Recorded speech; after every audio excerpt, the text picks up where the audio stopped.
Next जो है question number 7 करेंगे। जो इम्पोर्टेंट क्वेश्चंस हम कर रहे थे हिस्ट्री के बेटे +2 के लिए, HBSC के लिए बहुत इंपॉर्टेंट टॉपिक्स हैं क्योंकि 28 को इनका एग्ज़ाम है। तो महात्मा गांधी जी ने राष्ट्रीय आंदोलन के स्वरूप को किस प्रकार बदल दिया। देखिए, महात्मा गांधी जो थे, आपको पता है कि हमारे भारतीय इतिहास के अंदर स्वतंत्रता दिलाने वाले एक बहुत बड़े लीडर के रूप में जाने जाते हैं। 1915 में गांधी जी अफ्रीका से वापस आए। कहाँ आए? भारत में आए। उस समय जो कांग्रेस पार्टी थी कुछ शिक्षित मध्यम वर्ग लोगों की पार्टी थी, जबकि हम कांग्रेस को छात्र संगठन कहते हैं। आपने सुना होगा, पॉलिटिकल साइंस में भी कहा जाता है कि कांग्रेस एक छात्र संगठन है। छात्र संगठन कैसे? इसमें सभी लोगों, सभी धर्मों के, छोटे हों चाहे गरीब हों, चाहे मध्यम वर्गीय हों, चाहे शिक्षित हों, सभी लोग इसमें थे। तो लेकिन जब तक गांधी जी नहीं आए थे तब तक इसमें केवल शिक्षित और मध्यम वर्ग के लोग की ही पार्टी थी। इनका प्रभाव कुछ शहरों और कस्बों तक ही सीमित था।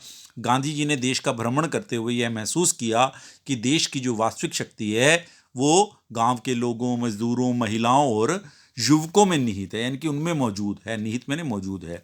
उन्होंने सोचा कि जब तक ये सभी लोग राष्ट्रीय आंदोलन में शामिल नहीं होंगे, भारत को आज़ाद करवाना बड़ा ही मुश्किल होगा। तो गांधी ने क्या किया?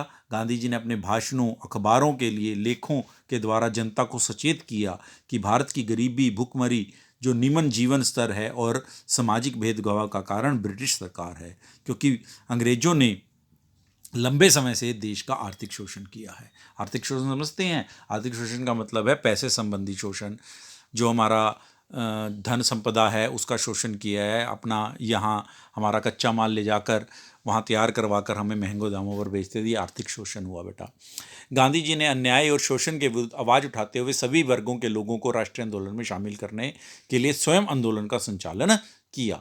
गांधी जी हिंदू मुस्लिम एकता में विश्वास रखते थे। गांधी जी ने राष्ट्रीय आंदोलन को मजबूत करने के लिए मुसलमानों का सहयोग किया। गांधी जी पुरुष और स्त्री को समान मानते थे।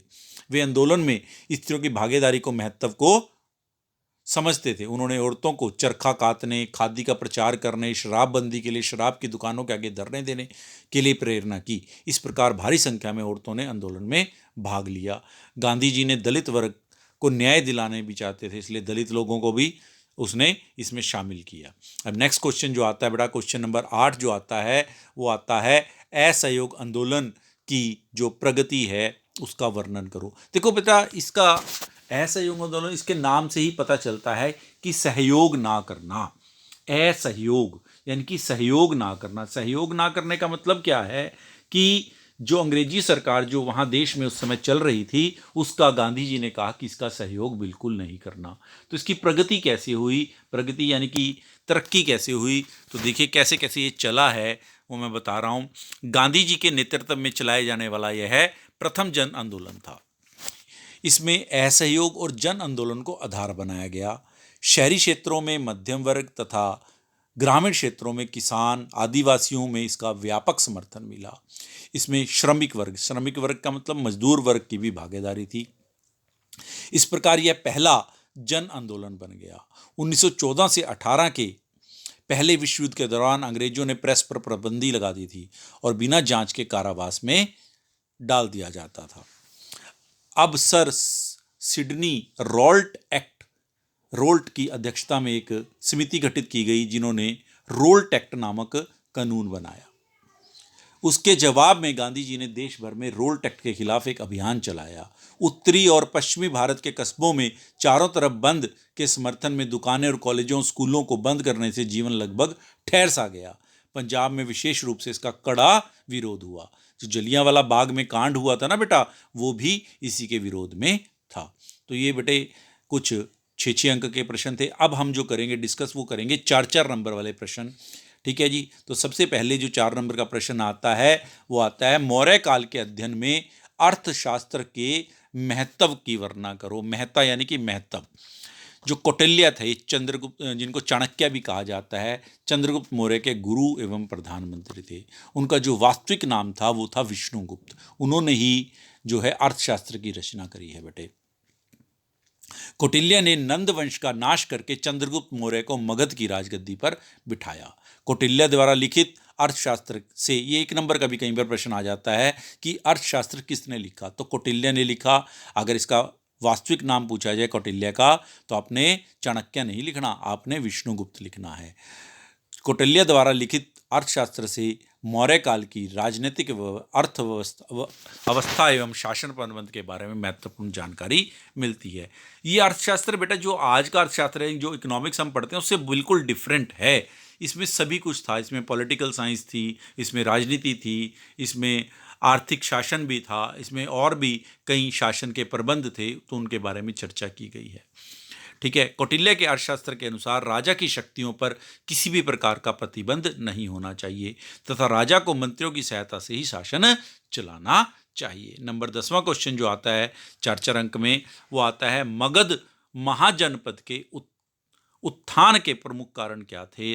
तो मगध एक बहुत ही प्राचीन एवं शक्तिशाली महाजनपद था। ठीक है।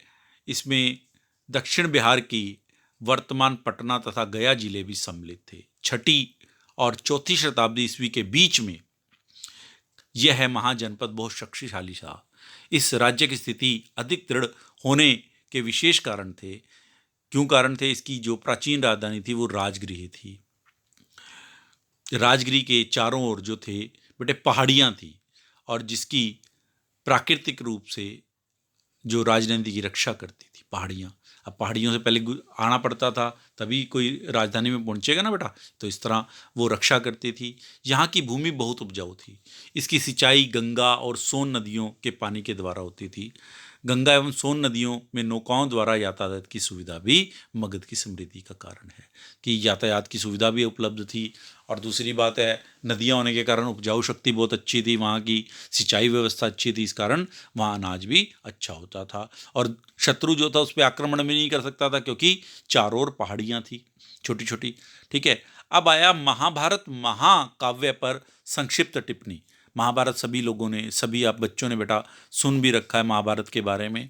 तो महाभारत तात्कालिक भारतीय समाज तथा जनजीवन के सभी पक्षों की एक सुंदर झांकी प्रस्तुत करता है।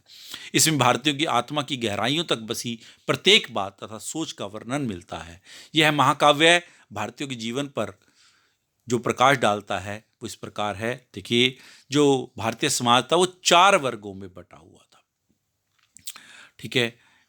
वर्ण व्यवस्था अधिक कठोर नहीं थी। स्त्रियों की दशा भी उस समय अच्छी थी। महाभारत का काल वीरता का युग था, यानी कि इसमें वीर पुरुष रहते थे। इस काल में समाज में कुछ बुराइयां भी थी, जिसमें जुआ खेलना, बहुविवाह, शत्रुओं से धोखा आदि बहुत प्रमुख बातें थी। ठीक है जी। तो ये महाभारत की कुछ विशेषताएं थी बेटा। इसके बाद नेक्स्ट आता है जाति व्यवस्था की विशेषताओं का वर्णन करें। बेटा ये जो क्वेश्चन हम कर रहे हैं ये बहुत इंपॉर्टेंट क्वेश्चन है। ये एग्जाम में पहले भी पूछे गए हैं, अब भी पूछे जा सकते हैं। तो देखिए बेटा, जाति प्रथा से अभिप्राय उन श्रेणियों से है जिसमें हमारा समाज जो है बटा हुआ है। प्रत्येक जाति की अलग अलग प्रथाएं होती हैं। जाति के सभी सदस्यों को उनका पालन करना पड़ता है। आरंभ में ब्राह्मण, क्षत्रिय, वैश्य और शूद्र 4 जातियां थी, परंतु धीरे धीरे इन जातियों की संख्या में बहुत वृद्धि हो गई। आजकल भारत में लगभग 3000 जातियां हैं। देखिए, पहले 4 हुआ करती थी, अब 3000 हैं बेटा। तो वर्ण व्यवस्था जो है हमारे देश में बिगड़ चुकी है। समाज जो है बहुत ज़्यादा बट गया है।